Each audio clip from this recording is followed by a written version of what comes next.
Welcome back to Killer Fun, where we explore the intersection of crime and entertainment every other week. I'm Christy. And I'm Jackie. And we're so glad that you're back with us today. Today, we're talking about the Apple TV Plus limited series, Blackbird.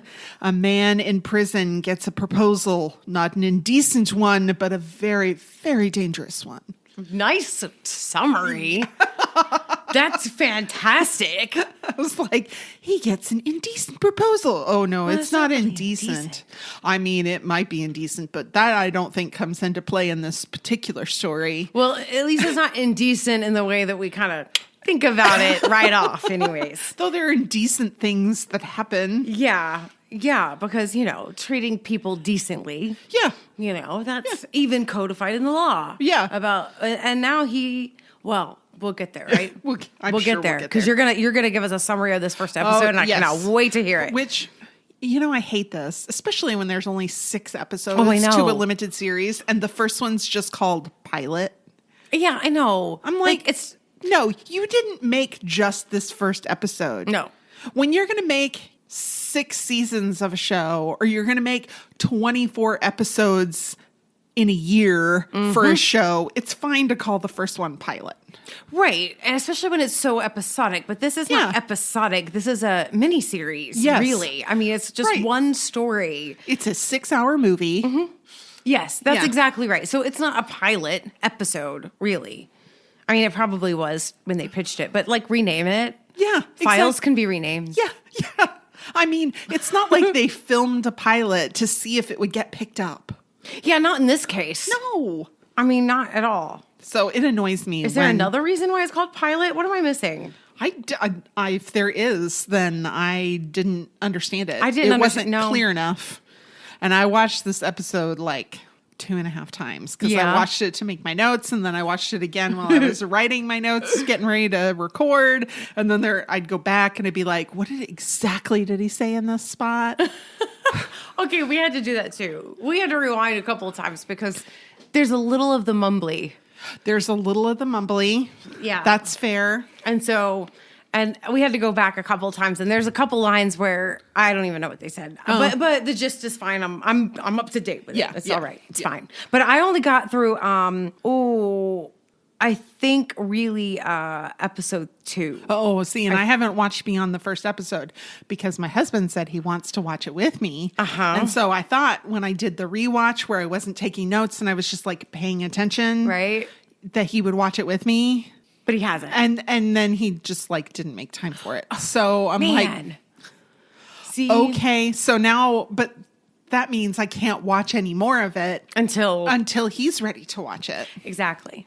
Well, we're doing the same thing. We're watching together. Yeah. And we've only watched the 2 episodes. Okay. But I will wait as much as I just want to binge right through it. Exactly. Yeah. I'll hold back because I do have other shows I can binge right now. There you go. So let's talk about the cast. Let's talk about this cast. So Taron Egerton is Jimmy Keene. Mm-hmm. He played Elton John in 2019's Rocket Man, which I did not realize. You didn't realize that? No, I guess I didn't. That's the only reason my husband wanted to watch the show. Oh, okay. Because of Taron Egerton. Well, you get to see a lot of him in this episode. Yes, you do. A lot. His whole behind. Mm-hmm. Then Paul Walter Hauser is Larry Hill. He was the title character in Richard Jewell, and that's the story of the security guard at the Atlanta Olympics. He did a great job in that. Oh, I haven't seen it. Mm-hmm. It was good. But he's great. Everything I've read says he's the standout actor in this series. He's good. Everything I've seen him in little things too, I guess, here and there. But anyway, he's always been good. Yeah. But the Richard Jewell one, wow, he played. Boy, he's able to embody. It's the same in this one. He's able to embody kind of a stranger character. Yeah. Like a character who has lots of unique kind of treats or tendencies or deceptions, you know what I mean? So he's able to do that, and it's very interesting because he does it so well. Cool. Sepide Moafi is FBI agent Lauren McCauley. She's in Notorious, The Deuce, and the reboot of The L Word.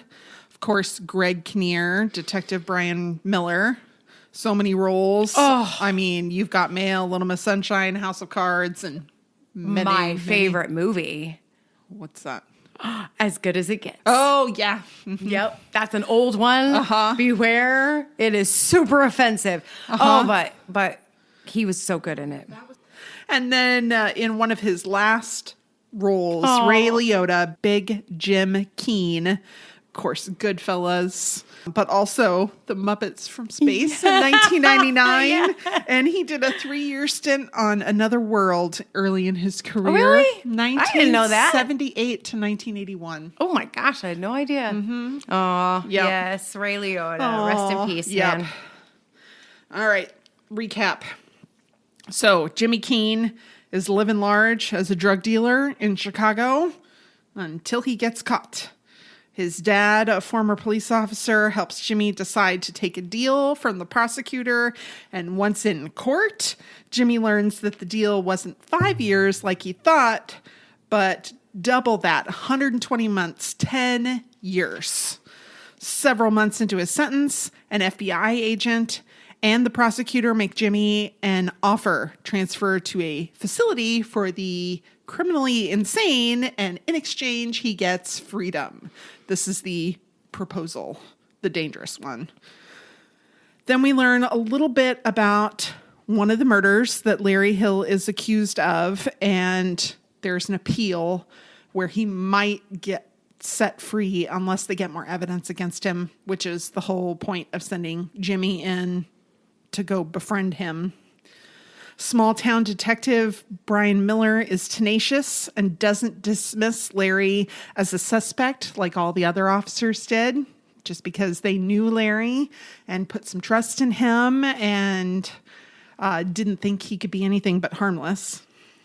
Jimmy seems to do okay, if a bit bored in prison, and is kind of disinclined to take this deal until his father's health takes a turn for the worse. All right, everybody likes this show. Well, of course they do. It's a good show. It is good. It's good. I feel like the first episode, but it's good. I feel like it's mainstream.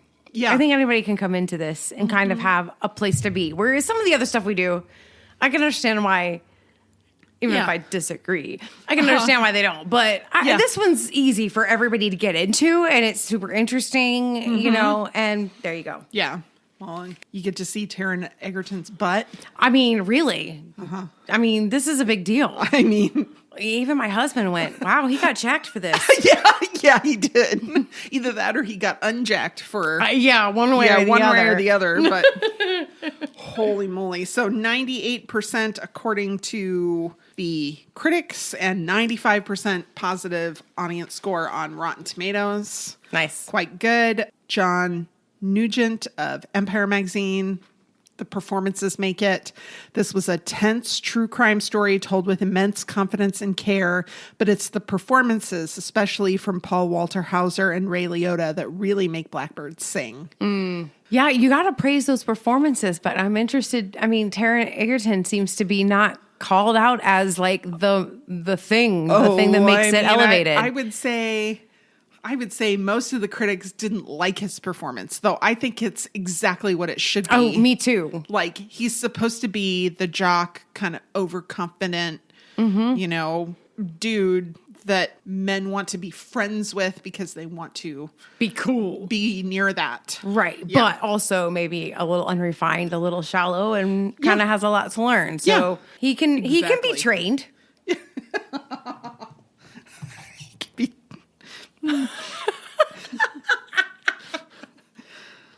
I'm just going to skip right over that. I have thoughts, but they aren't related to this. The story is undeniable, according to Wenley Ma from an Australian news company. Blackbird is not a perfect series, but it's underpinned by fascinating stories, strong performances, and a moody, unsettling vibe, which is totally fair. And then Robert Levin of Newsday, this is a must-see, not just for fans of the prison genre. Yeah, see, mainstream. Like, it's very mainstream. Yeah, so jump on in. The Hollywood Reporter thought it missed a chance to make some bigger points. Daniel Feinberg, says that it's never especially authentic or convincing on any factual level. It is, however, thoroughly unsettling and anchored by exceptional performances. But his complaint, how little the series has to say about deviant psychology, modern criminal justice, or the prison industrial complex. I give the strong impression that I disliked Blackbird, but that's not the case. So he wished it had said more about those three things: deviant psychology, modern criminal justice, and the prison industrial complex, which is fair. But I don't really think that's the crux of the story. I think that story is maybe left a little different. This is a relational story. Yeah. And not those are not like small things to open a conversation about in a series. Like those are, when you have 6 episodes. Yeah, those are massive sort of Pandora's box. Like you don't just open that up and be like, oh, here's an episode where we kind of handle this. So those would have to be like themes throughout the whole thing. Yeah. It would have to be the driving story almost. I don't know that I think you can make a small little passive aggressive points along the way. Yeah. But I don't think that you can actually deal with the issue and tell the story about him, about what happened with him and this other person and his dad. Right. Everyone, almost every review I've read talks about how Paul Walter Hauser is a standout as Larry Hall, and the New York Times agrees. Mike Hale. The not so revelatory ideas embedded in the story are that Keene, the smooth, good-looking high school jock, attracts Hall because he is what Hall has always wanted to be. But the disparity in the performances blurs all the emotional lines. When a prison therapist says that Keene is very charismatic, you're liable to think, no, it's Hall who's charismatic. The bad guy is the charismatic one. He's the more interesting character. He's, that's what his impression of it was. Oh. Despite that imbalance and dramatic weight, Blackbird is mostly engaging. Hauser is on screen a lot, and the production has a hushed quality with occasional expressionistic touches that are reminiscent of David Fincher's crime stories, which I was like, yeah, that's fair. And it is based on a true story. It is. We see that in a title card early on. That nice inspired by actual events. And it seems, at least the first episode, a lot of it is fairly accurate. Okay. But we'll talk about that in just a minute. But it is based on an autobiographical book that was co-written by Jimmy Keene himself. It's called In with the Devil, a fallen hero, a serial killer, and a dangerous bargain for redemption. Oh, that's cool. So, yeah, it's... that actually sounds kind of interesting. Yeah. Well, I mean, it's like, can you imagine? Here we are. We've got the 6 episodes, but this is like... him saying it, telling the story. Him telling his own story. Yeah, and his own experience. Ooh. I wonder if he's a reliable narrator or not. I don't know. Who is this bastard? And why is he lying to us? Exactly. But we're going to talk about Is It True, Psychology Break, and Real Life after this. So here's how it works. Christy wrecks her search history. Hey, an essay. We promise it's nothing more nefarious than a podcast. To find out what's true, some of the psychological motivations behind the characters' actions, and real-life applications that relate to our topic. I have no idea what Christy decided to look up. Could be the same thing that captured my curiosity or something I never thought of. Is it true? So in the voiceover right at the beginning, they talk about the butterfly effect. Also a movie. Yes, also a movie. The Butterfly Effect. A fairly terrible 2004 Ashton Kutcher film. But can a butterfly flap its wings in Africa and cause a hurricane in Miami? Well, okay. It's hard to prove a negative, y'all. Okay, so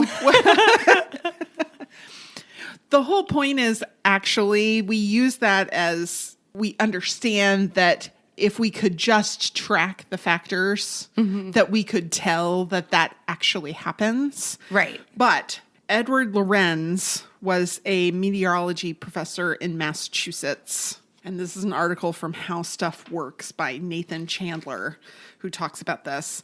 Edward Lorenz was at MIT, and he was the first one to come up with the term the butterfly effect. And basically, what he was trying to say was that we can't know. There are too many factors, and a butterfly flapping its wings isn't something that we can be aware of every single butterfly flapping its wings all over the world, and how that slight disturbance can actually so intensely affect other weather patterns. Right. Yeah. I mean, and that's kind of what I mean. You can't say it doesn't happen.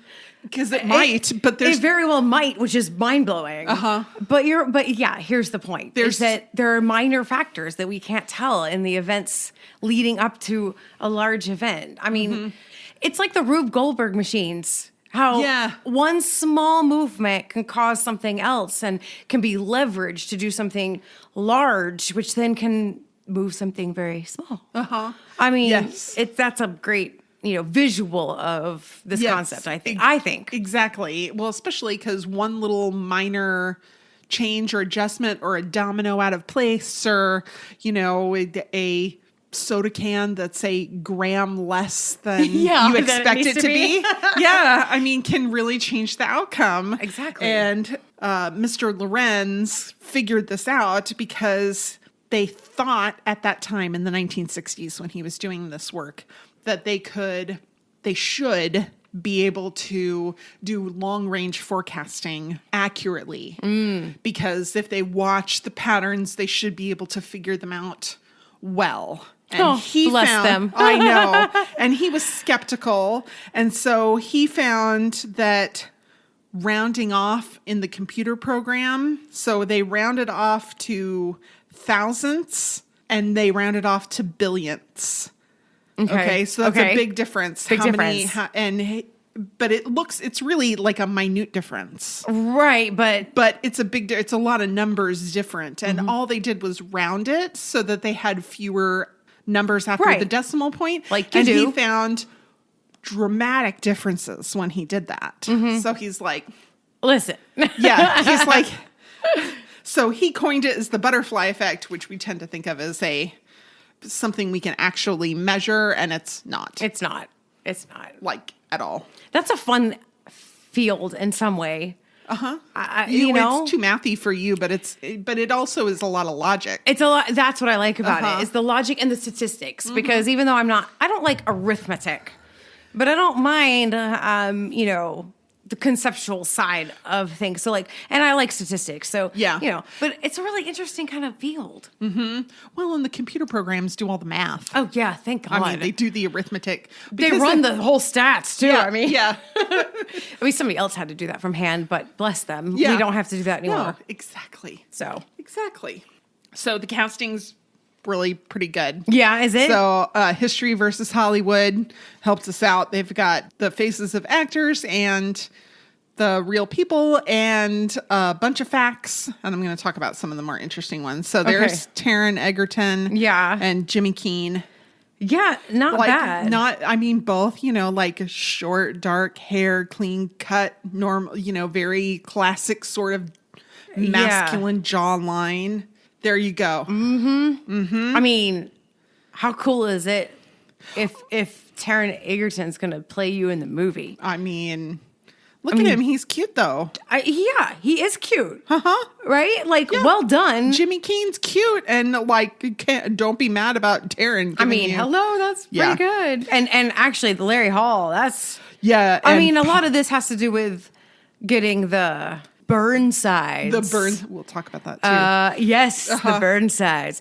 Correct. His, all of his facial hair and the kind of floppy head hair, and there's a look in his eye too. Oh yeah, that expression is dead on. Yeah. I think Ray Liotta captured some of the qualities of Big Jim Keene, but I wouldn't say they especially look alike. They're just kind of older gentlemen with full beards. But I thought the Ray Liotta and Taron Egerton match there was actually, I would have never thought of that, but next to each other, it's like, right. I can see that. Yep. Wow. Greg Kinnear is Brian Miller, and the actual person that he plays is Gary Miller. That's the real deputy sheriff's name. Yeah. That they don't look anything alike. They don't look anything alike, but I bet Gary Miller's pretty happy that he got played by Greg Kinnear. Greg Kinnear. I mean, and I think probably Greg Kinnear has nailed the essence of this deputy. Sure. Just like tenacious and like kind of easygoing. Yeah. He's got that interesting way of a dog with a bone who won't let it go, but he's not real insistent about it. Yeah. He's just so good. Yeah, exactly. And something about it is so intriguing because you're always going, what are you thinking? It feels so Midwestern too. Yeah, it kind of does.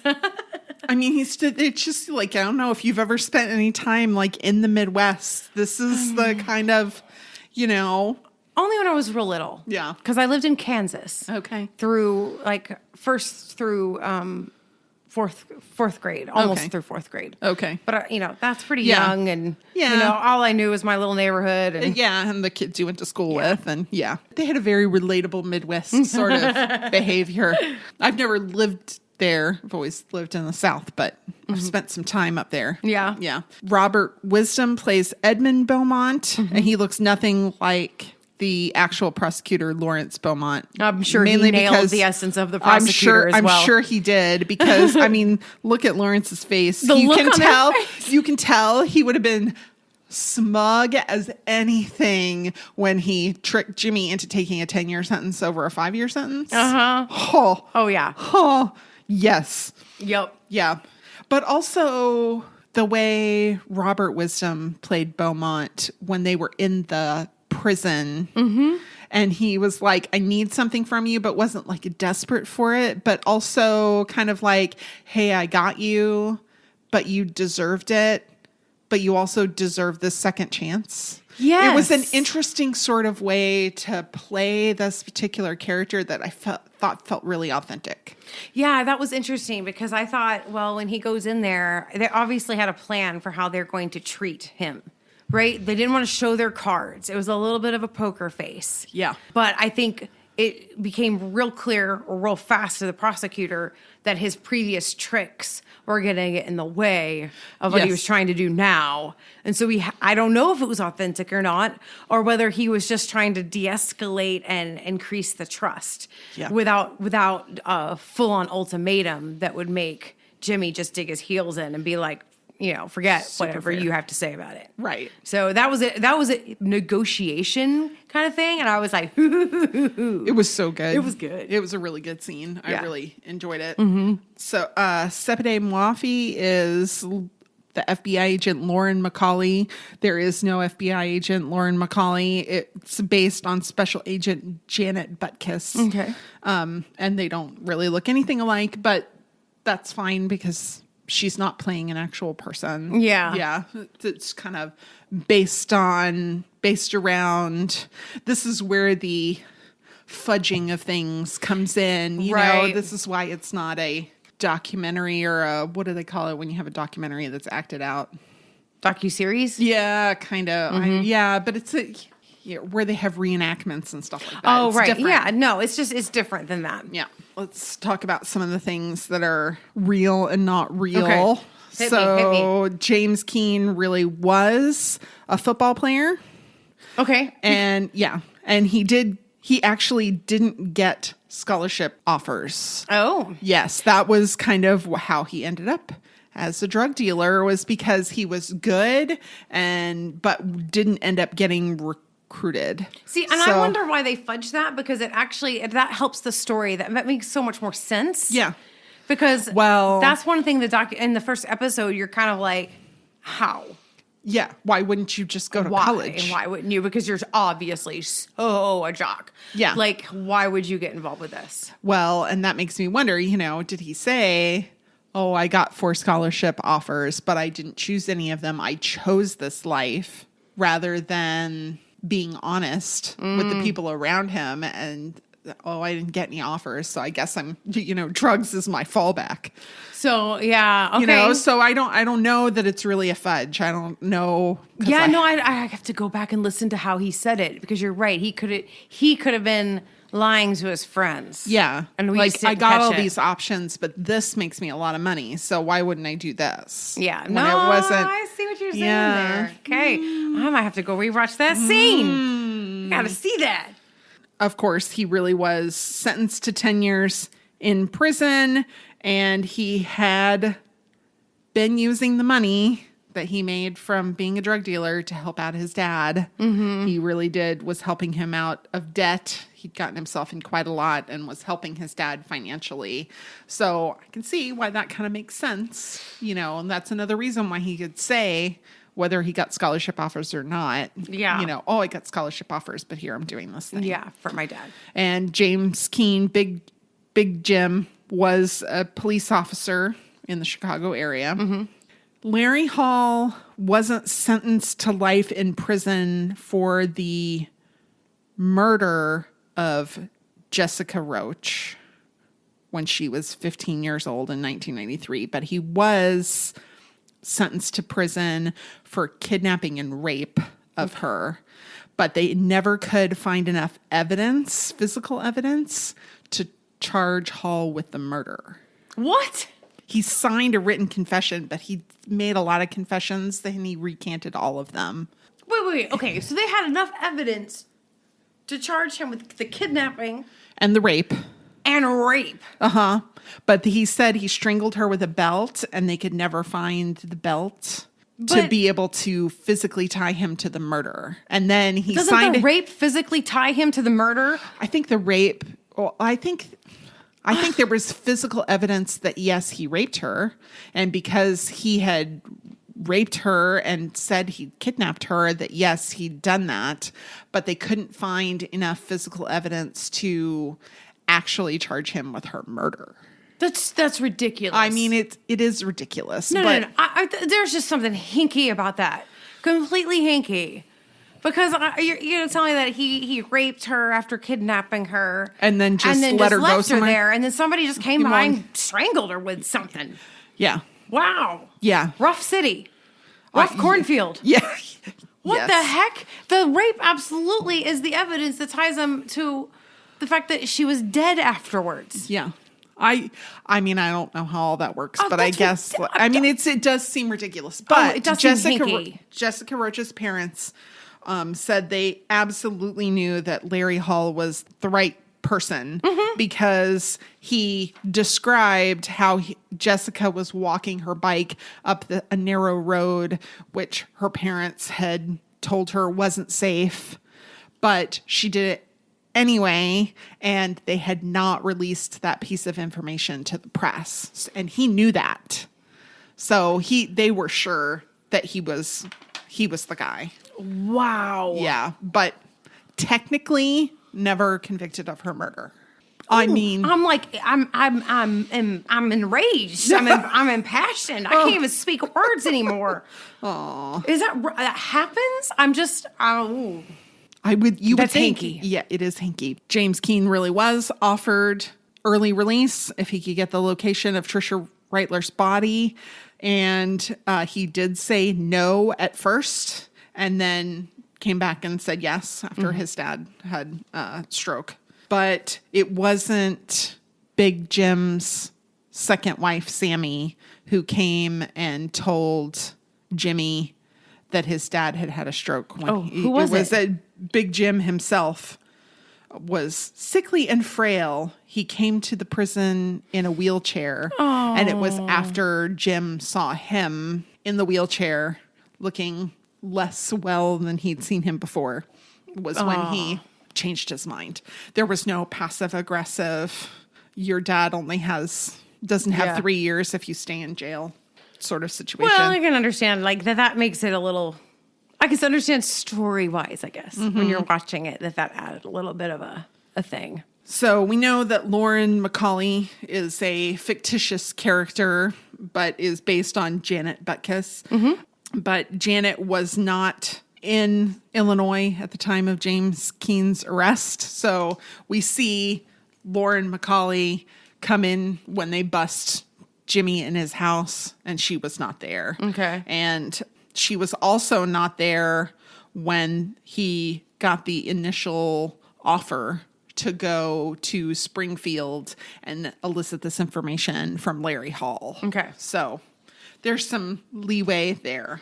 FCI Milan, it's written on his pants. Oh, yeah. Is a real place. And Okay. that's really where he was. Federal Correction Institute in Milan is a low security facility for men in Michigan. Okay. So they got it right. That's nice. Some interesting facts about this particular location is it has a residential drug abuse program that can lower sentences of inmates by up to 12 months if they complete the program, but there's very strict guidelines because a lot of people would like to do it. They also have an 18-month residential voluntary multi-faith restorative justice program. Wow. Which I thought was really interesting. So it doesn't matter what faith you follow, there's a multi-faith thing that's supposed to reduce recidivism. That's great. Yeah. And then it's the only federal prison that has a high school diploma program. Oh my gosh, really? Really? Yes. I'm They impassioned again. I mean, really. What? But, well, okay, so they have GED programs I know, in but- other prisons, and state prisons might have a high school diploma program, Okay. but this is the only federal prison that has it. I feel like it ought to be like a minimum thing you have to have. I mean, you would mean- think. Frankly, I'd like all kinds of education in there because we know that as people become more educated, you know. Yes, they're less likely to have these sorts of issues. Yeah. Another chance to reduce recidivism. Yeah. Yes. A couple of interesting inmates that this particular facility has had was Oliver Schmidt, which you might not recognize the name, but he allegedly masterminded and engineered the Volkswagen scandal for their emissions issues that they had. Oh, interesting. And he was arrested in 2017 for that. Interesting. And then Billy McFarland. Oh. That name sounds Yeah. familiar. You can tell, but I can tell you aren't exactly what it was. Yes, what was it? He defrauded investors of $27.4 million by marketing and selling tickets to a festival and other events. Fire Festival! You got it. The most hilarious disaster to ever occur. So funny that multiple networks made documentaries about it. And I watched all of of them because it was horrific, but really hardly anybody was like really hurt. They were just inconvenienced. That's the whole thing about it. Yeah. Is it like horrific thing and stuck on an island? And I'm like, people actually like pay to go and primitive camp just like that everywhere. I'm like, you're not. But it was not was not what they were promised. Exactly. And But they weren't upset about the scam. They were upset about the first world inconvenience. And something about it was just, wow, a little revealing about where we are. that's super fair. And really funny. Okay. And then, of course, Springfield Yes. is a real facility. It's the United States Medical Center for Federal Prisoners. MCFP Springfield is what it's technically called, but colloquially Springfield. And it is a medical and mental health facility for male offenders and does specialize in delinquents. In fact, that was how it was originally opened in 1933, was United States Hospital for Defective Delinquents. Oh. Yeah. Let's see. We used to say things in such ugly ways. I know, really. This makes me wonder. I wonder, how like in The Simpsons, they're set in Springfield and you never know where? Yeah. All of a sudden I'm wondering if that's the joke. Well, I think that the joke is that there's a Springfield everywhere. There's Springfields all over, but I think that's not ignored in The Simpsons. Right. Yeah. No, I mean, I know that. And that's what I always thought it meant. But now that I'm hearing that it's referred to as Springfield. Yeah, maybe maybe it's got a little slant toward the prison population there. Maybe a little doublespeak going on there. There you go. Let's see. Famous released prisoner, Larry Flint. Oh. He spent time in that particular facility. Of course, he was the publisher of Hustler and had a very high profile First Amendment case. Mm-hmm. And he spent time there not because of the First Amendment case, but because he was disrespectful to a federal judge. John Gotti died there. Oh, really? Of course, the Gambino crime family head. Oh, I had no idea. Mm-hmm. The kidnapper and murderer of atheist Madeline Murray O'Hare and her son and granddaughter in 1995, David Waters. He was incarcerated there and died there. Wow. The Birdman of Alcatraz. What? Yep. Robert Franklin Stroud ended up there and died there. What? That's where he went? That's where he went. Oh, my goodness. Mm-hmm. And then Clarence Carnes. He murdered a man in Oklahoma and later participated in the Battle of Alcatraz. Carnes was the only participating inmate to neither be killed nor executed afterwards. He died of natural causes in this particular prison. Interesting. Mm-hmm. Alcatraz. Jimmy has a sideline. Yeah. Yeah, he's selling blocks of time with illicit magazines to make money in prison. And what did they say he used that money for? Fresh fruits and vegetables and lean cuts of meat. He bought better food.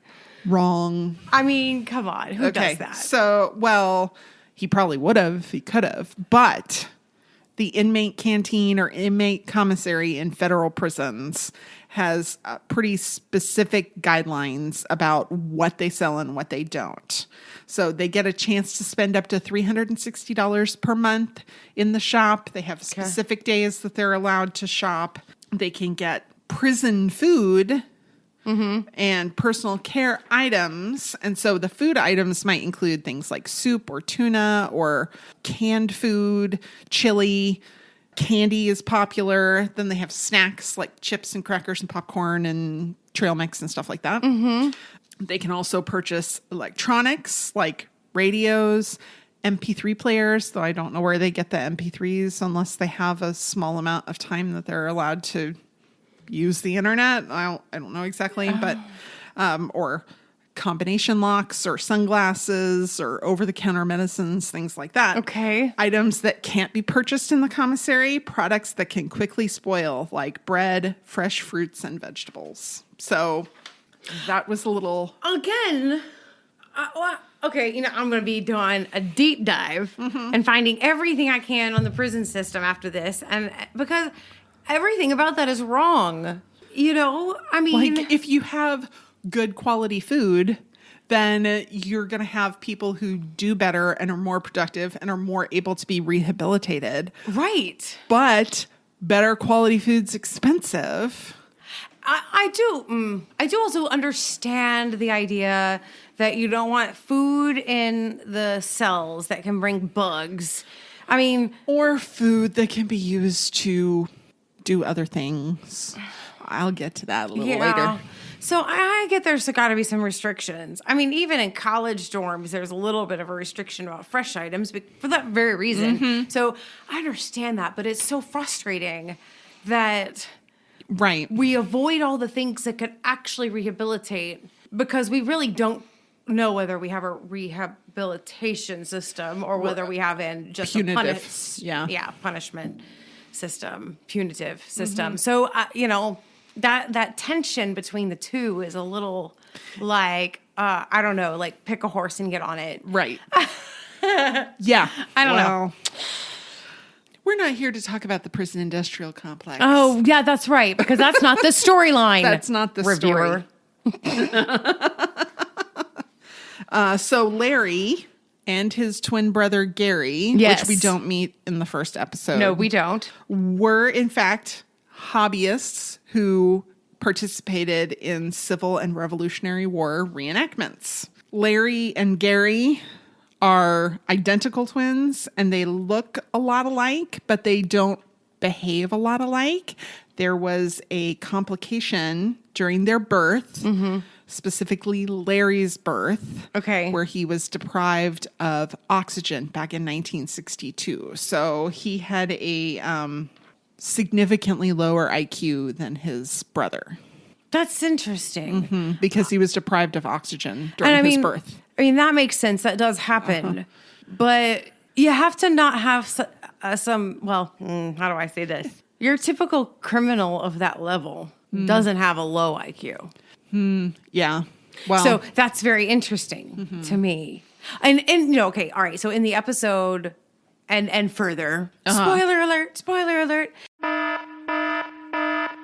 They kind of explained that actually the problem, the story they use is that the problem was in the womb, and that they were supposed to be identical twins, but the Gary, came out with all the kind of the looks and the sports and more athletic and was nice looking, whereas Larry, who was supposed to be just like him, ended up with, an unfair share of the nutrients and therefore didn't develop the same. Okay. And so that was their kind of storyline. But, so anyways, that's interesting. So they did not get that right. No. But I'm just interested. Wow. I mean, when they say lower IQ, that doesn't mean it was low. Maybe Gary's just really high IQ. what I read was 85 for Larry. So not like, so it's not so low. Not like disabled low. Right. But not gifted. Below average. And below average. Gary said that he did tend to be more dominant and outgoing, and that he had caught his brother trying to kill him on several occasions. What? I'm sorry. Like, he woke up with his brother, like, standing over him with a knife, and when he woke up, his brother didn't go through with stabbing him, and that the Civil War reenactments were a thing that they had in common, and that they got along better once they started doing those together. The brother tried to kill him? Or did he think the brother was trying to kill him? I don't know. Oh, Larry is supposedly tried to kill Gary, according to Gary. Interesting. Yep.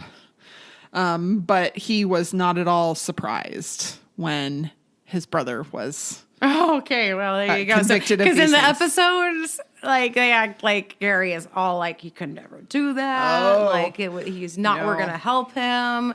Blah, blah, blah. And in fact, that's their whole setup for why Jimmy was a good candidate, because he was sort of like his brother. Everything he wanted to be. Right? So that's so that it came come in as the replacement for the brother to try to get him to. Yeah. Oh, that's interesting. Yeah. And then you mentioned the Burnsides. Yeah.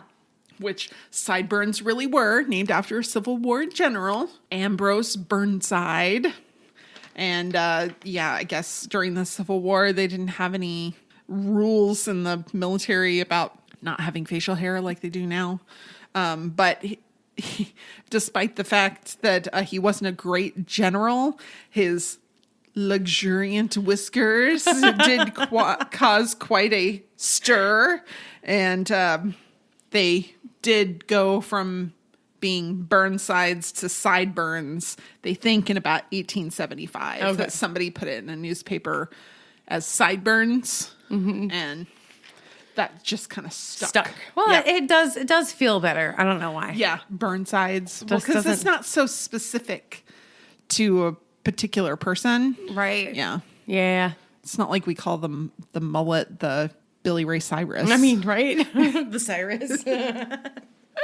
I have a Cyrus. How about you? So Larry, when he was talking to Detective Brian Miller, did say he had dreamed of killing women, but that they were just dreams. The Cinemaholic has a article that, yes, he did claim to dream about killing women. And he repeatedly would say that they were just dreams. I was just telling you about my dreams. That didn't really happen. You know, of course, now we believe. Maybe they did happen. Maybe they did. Maybe it was very confessionatory, or he had some sort of delusional state. Yeah, either delusional or dissociative. And that, who knows. But where he felt like it was a dream, but it wasn't really. Or he's just convinced himself it was a dream because of guilt. Yes, that's also possible. Which is, you know. Mm-hmm. Mm-hmm. All of the sources that we use to inform our discussion here on Killer Fun Podcast can be found on our social media. Join us on Facebook at Killer Fun Podcast, exploring the intersection of crime and entertainment. You can find us on Twitter at Killer Fun Pod, or you can send us an email at killerfunpodcast@gmail.com, and I'd be happy to share a link to whatever information you're looking for. We love to hear from you. You might learn a little something too. Psychology break. Oh, good segue, because we're right where we need to be. Exactly. The Harvard Business Review, Roderick M. Kramer wrote an article, Rethinking Trust. Ooh. Because this is something that we saw several times. So Jimmy trusted Danny, who had actually stolen a kilo of drugs from him, but he trusted him. And then the police trusted Larry because he seemed innocuous. Mm-hmm. He seemed not smart enough to be able to pull off the kind of things he was being accused of. Right. And so they had this level of trust that was inconsistent with the amount of trust that these people should have been placing in these other individuals. Professor Kramer is a social psychologist at Stanford. He uses the example of Bernie Madoff a lot in this, but I'm not going to. I left all the Bernie Madoff stuff out. So if you want to read the business portion of it about trusting and Bernie Madoff, you can find us on the social media, and it'll be there. But he talks about how it's really simple things that make us trust other people, that we can rely on the verification of a third party, somebody else that we already do know and trust, to vouch for somebody else, or they might be a part of our social group, or they might even just look a little like us, and that can build trust. These are tendencies that overstimulate trust, and he suggests that we should have a more tempered trust of people, and that we should start with small acts that encourage reciprocation so that we can learn whether someone is actually trustworthy, which makes sense in a new sort of relationship. But he says we're predisposed to trust because we are born so immature. We rely on our community and our family to care for us, and therefore we have this innate desire to trust. And so it's easy for us to trust when we should not. That even so far as creating a similarity between people. So just if you have a study and you just put people in groups together, even if they're randomly assigned, we tend to trust the people in our group more than we trust the people who are not in our group. And they may have no reason to be trustworthy. Like no reason at all. No reason at all, except that they've been assigned to our group. And they found numerous studies that even that small thing can build trust among people. It makes me think of the show White Collar. Oh, yeah. I think we've mentioned it a couple of times. It's a good crimey TV show, and it's fun, we've talked about it. We did. We covered it, and then I've gone back to it multiple times, I think. But it makes me think of this one episode where Caffrey, the main criminal character, is trying to explain to somebody how to manipulate somebody into trusting you right off, like really quickly. And all the things that he's saying are basically creating complete patterns. Okay. Right? Like they say something, respond in something that like kind of rhymes, right? They're wearing the color, black, that you can, sort of say something about that, or they touch something and you do the same thing. So whatever position they're in, you mirror them. Yeah. And so when you do that though, and I think, I mean, this is not like based in a study, but I kind of love that because I think it does go with what I have read about trust. So this is my kind of my armchair, psychologist moment. But it's like we do look for patterns. Yeah. We know that. And when we look for patterns that are complete and good, that helps us to understand that it's the right way to go. Right. And incomplete patterns make us all like, yeah. And we want to fix it. Right. And I think that's because probably some evolutionary, kind of thing. Right. Right. But those complete patterns in front of us. So if we manipulate it to make sure that there's that rapport. Right. Then it elevates the trust factor, and it can be so manipulative. Well, and he says exactly that we are prone to manipulation, and that you have somebody who's being dishonest, they'll play on that and use that. And we tend to think that our own judgment is better than average. Yes, we always do. We always think our own judgment is better than average, and it's not. He said, in fact, 95% of his MBA students place themselves in the upper half of their ability to judge someone's character. And that 77% put them in the top 25% of the class. They think they're better than 75% of their classmates. But, 77% of them can't be in the top 25%. No, that doesn't work that way. No. That doesn't work that way. And finally, he talks about how once we've made our decision to trust, we tend not to revisit it. Yeah, it's a little solid, isn't it? Until that moment when all of a sudden you're like, ooh. Well, and Jimmy may have had good reasons to trust Danny in the past, but because he never revisited it, he never said, is this person still trustworthy? Yep. Because that is psychologically uncomfortable. Oh, yeah. We don't like to do that. We don't like to think that either our initial judgment was wrong or that the person is no longer worthy of our trust. Yep. Yeah. It's so true. And that's very true for a lot of the things. We just don't. It's hard to make sure we have a learning mindset on so many levels. But when you start messing and meddling with our personal lives, Lord, get off. Right? We become 100% just human condition overflow. Yeah. The drug supplier, Raj, whom Jimmy meets, and he has discovered that it was Danny who stole the kilo of cocaine.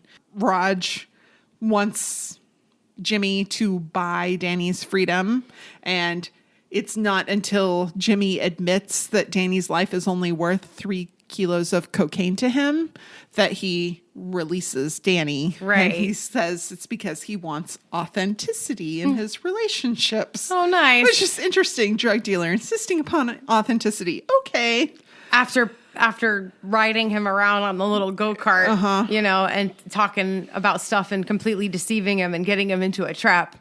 Yeah, real authentic. Yeah, exactly. But iResearch.net talks about authenticity and says that there are 4 parts to it: awareness, unbiased processing, behavior, and relational orientation. So the awareness component refers to being aware of your own motives and desire and strengths and weaknesses and things like that, which can be very difficult for some people. So right. They have a hard time, being authentic because it's difficult to admit what you're not good at. That's a hard one because they're authentically just themselves. You can't be authentic about something you don't realize. That's what's really annoying is when you're in a relationship or in some sort of partnership with somebody and you feel like they're being inauthentic, but the truth is they're completely authentically unable to have any self-reflection. Well, and that's the second component is they need to have unbiased processing of self-relevant information. Yeah, it's super difficult. It's objective assessment of both positive and negative information about yourself. Yeah, that's really hard. And it's difficult. Yeah. The third component is behavior, and it's whether you are behaving in accordance with your true self, which is what Raj was trying to get Jimmy to do. Right. And also can be difficult because being authentic means acting within your own preferences and values as opposed to acting with what are societal norms or expectations of others. Yeah, authenticity is a really hard subject, it's sort of nebulous. You can't really get a hold on it because, societal norms protect us. They do. And yeah, there's a really good reason for societal norms. Yeah. People want to act all like, ooh, I'm different, and that's fine. Be expressionally different in your ways, but don't just throw the baby out with the bathwater. Societal norms are actually really good. But authenticity is hard because it's operationally defined. Right. And what I mean is the definition changes for what you need it to be in the moment. I think the hardest thing for us to realize is that authenticity as an objective concept really gets tangled and maybe conflated with intention. Okay. Yes. Right? Somebody's heart, somebody's intention. Right. No, they just authentically are selfish. Right. That doesn't mean they're inauthentic. Right. They're like authentically a jerk. Right. And we want to be like, be authentic. They are telling you who they are. Yeah. Believe them. Yeah. Right. And so maybe don't aim for authenticity, but maybe we dig in deep. And if you're looking for like a partner or whatever, look at the other components that they describe, the self-awareness. How self-aware? Right. What's there? And all of that boils down to everything except the first category, really the awareness, but it all boils down to emotional intelligence. Well, and that's a relational orientation towards others is, do you have, this awareness of and are able to behave this way in close relationships, which I would say, I guess Raj felt a need to have a close relationship with Jimmy since he was his drug supplier. Yeah. But, I would say that's a more business relationship. Do you need that much authenticity? Specifically, not that you don't want people that you work with to be authentic, but, I'd rather have people be conforming to my expectations and societal norms. Yeah. Because if they're legitimately a deplorable human being, do I want to know that? Yeah. And if I have to work with them, I don't know that. If you have to work with them. But in that case, you always have that component of, well, he said authenticity, but I think what he really meant was control. And, yes. and it's amazing how you can make that leap from one to the other, but you can do it really easily when you're gaslighting and trying to create leverage. Yeah. This happens to people all the time, actually, where people are seeking something authentic and really it's just a charged situation and somebody is leveraging it to get your loyalty. Interesting. Right. And calling it being authentic. And so it causes more of an internal battle. That makes it a little different dynamic. Because a drug dealer needs your loyalty. You're not just shaking hands and we're going to do this deal and move on. Yeah. It's deep. He needs Jimmy to not give him up. Right. Yeah. Yeah, it's a big deal. Yeah. Boy, that's a terrible world. Oh, yeah, exactly. So the final thing in Psychology Break that I want to talk about. So Detective Brian Miller calls a police officer to ask about Larry saying inappropriate things to a couple of teenage girls out the window of his van. And the cop didn't follow up on it because he thought the girls were probably being dramatic. Oh my God, I about lost it. I mean, for real. So we're going to skip over the misogyny. We're going to set that aside. And we're going to talk about how police officers don't actually understand teenagers very well. Yes. So the New York Times had a whole article about this. Nice. It's just fascinating. Meryl Davids Landau wrote this, and there's a training session called Policing the Teen Brain, and it talks about how it helps teach police officers how an adolescent brain is different from an adult brain because they look kind of like adults. They do. They start to look like adults long before you want them to. Yes, and so they tend to be, their prefrontal cortex isn't developed, and therefore their control of irrational behavior and their problem-solving skills are not well developed yet. And this can really put them into poor situations, particularly if they've been in emotional distress or had some sort of trauma, that even those things are even harder Right. for them to be able to do successfully. And that the program the Policing the Teen Brain is trying to teach police that some of the things that they find disrespectful from teenagers is actually developmentally appropriate behavior. Yeah. Thank you. Yeah. Thank you. In Indiana, in the county that has Purdue University and also Lafayette and West Lafayette is Tippecanoe County. And so they were looking at their youth arrest rates, and they discovered that 44% of 12 to 18-year-olds in the community who were detained faced crimes like resisting arrest and were not charged with underlying offenses. So if they said like a scenario might be that the police arrive on the scene and they see teenagers there and they say, hey, you come here and talk to me. And the teenagers get scared, which is developmentally appropriate, and they run. And so they end up with resisting arrest when all the police wanted to do was talk to them. But that's developmentally appropriate behavior. And once they had shown this to their officers, that incidences of that went down significantly. Good. Yes.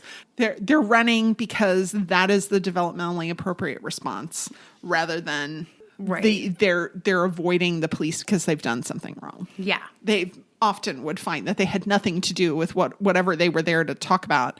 But, then whatever they were there to investigate or handle or whatever, they got distracted by the teenagers, and then they weren't handling that either. Yeah.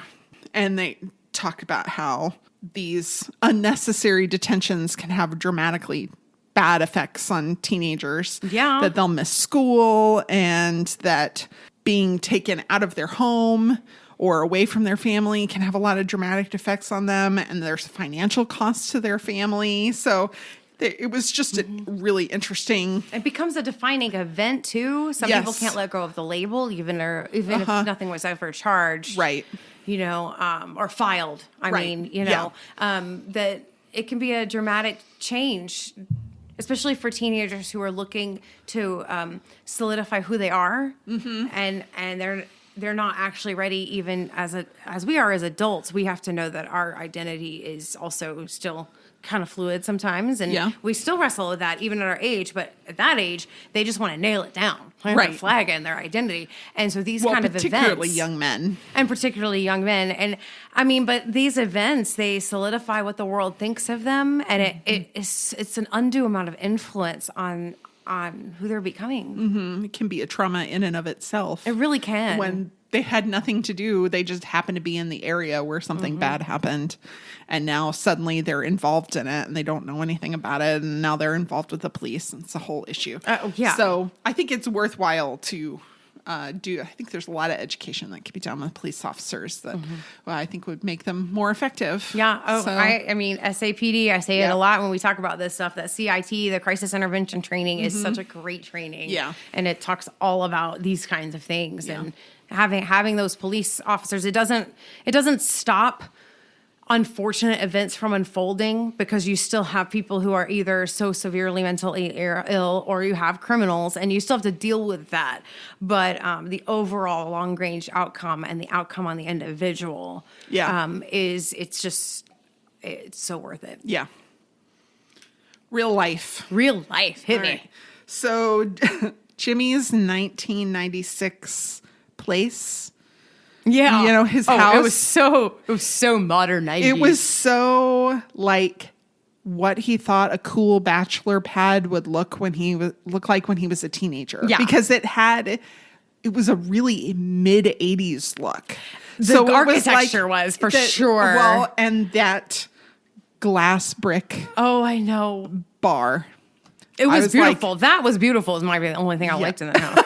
I liked the doors. The front door was beautiful, but all of the decor and stuff, it was like what he thought it would be a cool bachelor pad when he was 16. So true. Yeah. But that rear projection TV, I was like, oh, wow. Yeah, that brings back some memories. Oh, but my glass gosh. bricks are making a bit of a comeback. Yes, yes.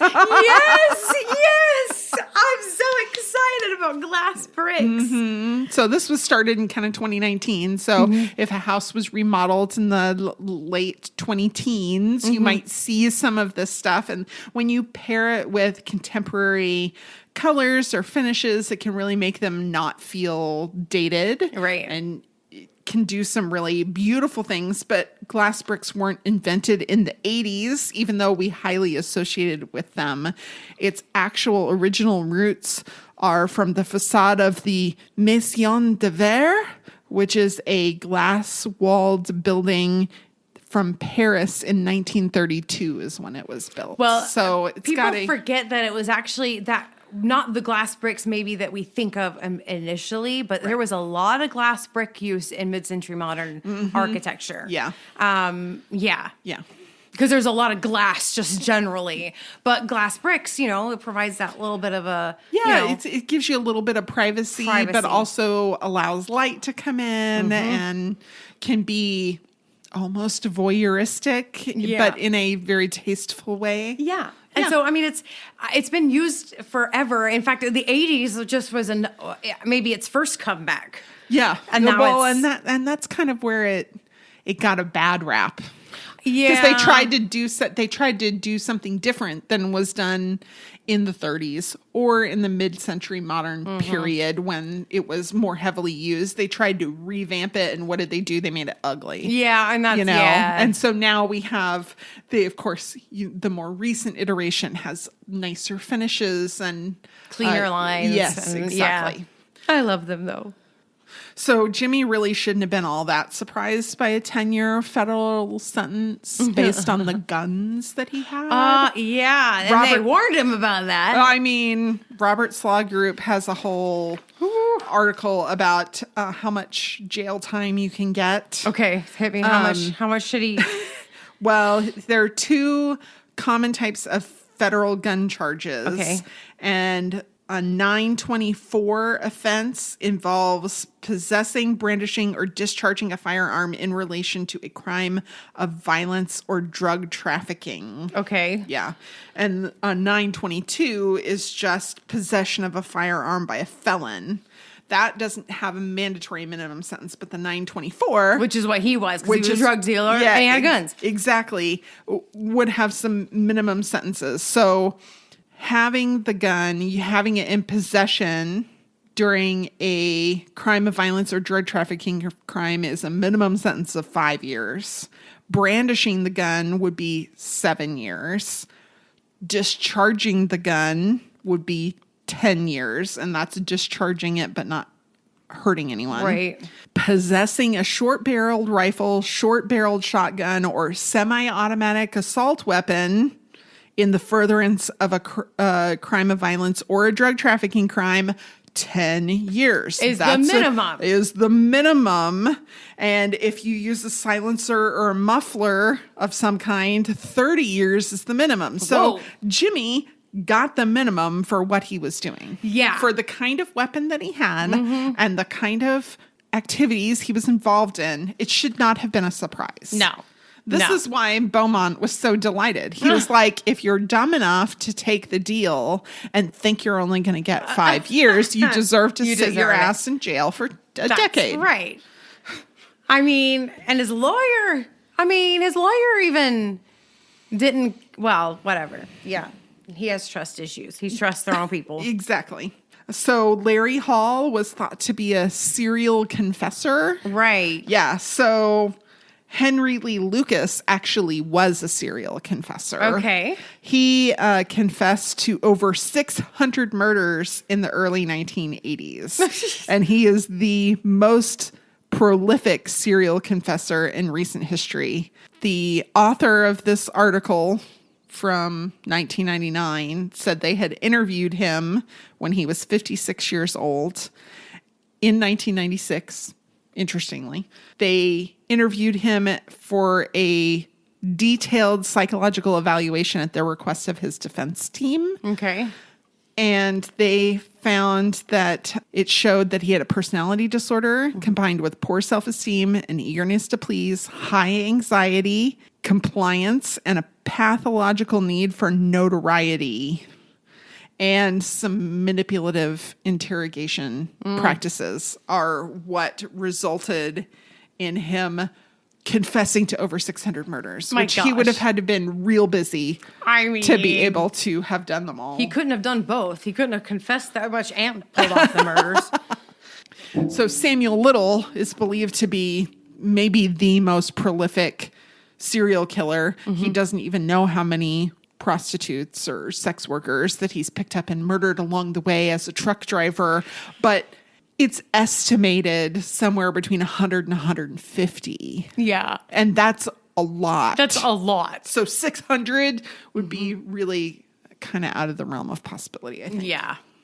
Pornography is big business in prison. How does it get there? Well, Vice has an article written by Seth Ferrani, who himself is an inmate. Actually, these last two articles are both by inmates. Interesting. And he said the kind of illicit magazines that Jimmy had are actually kind of uncommon because they're difficult to get in. Right. He wouldn't have just been able to have a regular Hustler cover and have that guy walk around with it. Right. You have to have a fake cover Okay. on it. It would have to be custom. Disguised. And disguised, Yeah, it'd have to be smuggled in probably by a security guard. Okay. Looking to make a little extra money. What's more common is black and white photocopies or copies of copies, which they sell for, $20 or so. So a actual magazine will go for $100 or $200, depending on the condition in prison, because they can photocopy them and distribute and make a lot of money off of them that way, or they can rent them out. But that tends not to be quite as big a business anymore. One prisoner that Seth Ferrani spoke to, who had a beat up copy of a illicit magazine, and he would rent it out, and it was like 5 stamps, which was about $1.50 for 30 minutes. That's what he would rent it out for, but he only rented it out to certain people.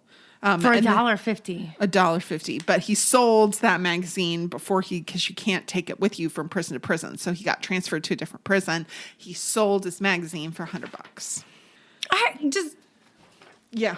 The listeners can't see my face right now. Yeah, because you're wondering where they get the money or how they get the money. Or I feel like that's a whole lot of work for something they probably could just use their memories for.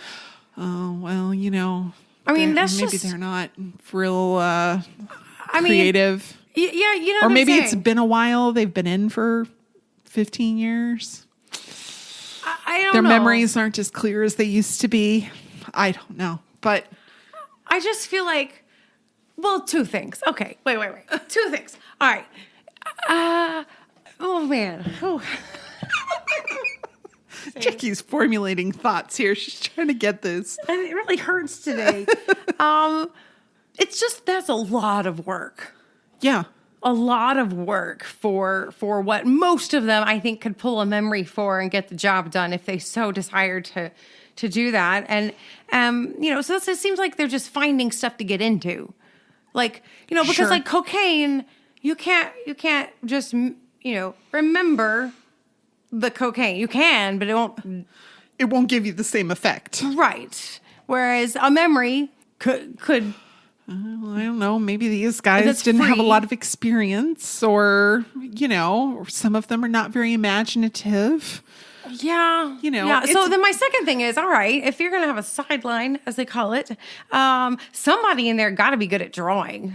You would think. And could make some real good cash by drawing some really good things. And that would be easier than all that. Well, that brings us to my second article. This one's from the Marshall Project. Another inmate, Patrick Lamore, wrote an article about hustles. That's what they call sidelines now, or hustles. Hustles. Yeah. So there's some illegal hustles. These are the ones that are going to make you the most money. Where you figure out how to give prison tattoos. Oh, they're yeah. very illegal, but if you can do a decent job, you won't want for anything in prison. Pharmaceutical medications, if you can convince the doctor that you either have a lot of pain or that you're in need of some psychiatric assistance. If you can keep that up, then you can sell those. Alcohol. Okay. We mentioned, part of the reason that they don't want things that spoil quickly is because you can make alcohol from them, particularly fruits. Oh. So, you not only don't want to bring insects or vermin of various types into the prison, you also don't want anybody to be able to ferment things so that they can sell the alcohol. Cigarettes have been banned in California prisons since 2005, and so tobacco is really big business. Up to $100 for a single pack of Newports. Wow. Yeah.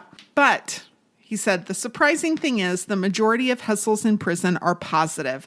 I've seen my fellow inmates carve bars of soap into beautiful sculptures or draw portraits and then sell them to their neighbors. Oh, yeah, there you go. Others wash and iron clothes, sew, repair electronics, mend damaged shoes, run sports pools, do legal work, operate stores, even fashion television antennas from paper clips. Some polish stones they find in the yard and make them into necklaces or make furniture. Some draw birthday cards and sell homemade burritos and candy. So there you go. Yeah, there's a lot of hustles. There's a lot of the most lucrative ones are going to be illegal, but there are ways to hustle that are and fine. So maybe drawing some images. If you can draw, you might be able to, bypass the need for having a good relationship with a correctional officer. Yeah. In order to be able to get you that stuff in prison. Just go for it. Yeah. I would not survive. I'm not talented in any of those ways. But, that's all right. I'm not going to prison. No. Not today. Jackie has very much a look of, I'm going to make other stuff happen before I go to prison. Well, you have to reevaluate. Remember that whole thing? You have to reevaluate your own trustworthiness too. So, every day say yourself, I'm not going to prison today. Yeah. Not today. Not today. Not today. All right. So next time we're going to check out a show called Who Do You Believe? I believe it's on ABC, but I think we're going to watch it on Hulu. It's where they tell you true crime cases from two different perspectives. And I believe that you are left to determine whom you believe at the end of the episode. I'm so scared. I think it'll be kind of fun. I'm so scared. It's either going to be really good or really awful. And either way, we'll have a lot of fun to talk about. It will be fun either way. That's right. Thank you so much for listening. We know that you make a choice when you listen to us. We don't just come on the radio. If you have a friend who think might like the show, please do tell them about it. Rate and review wherever you get your podcasts. And until next time, be safe, be kind, and wash your hands. Bum, bum, bum. Da, da, da, da.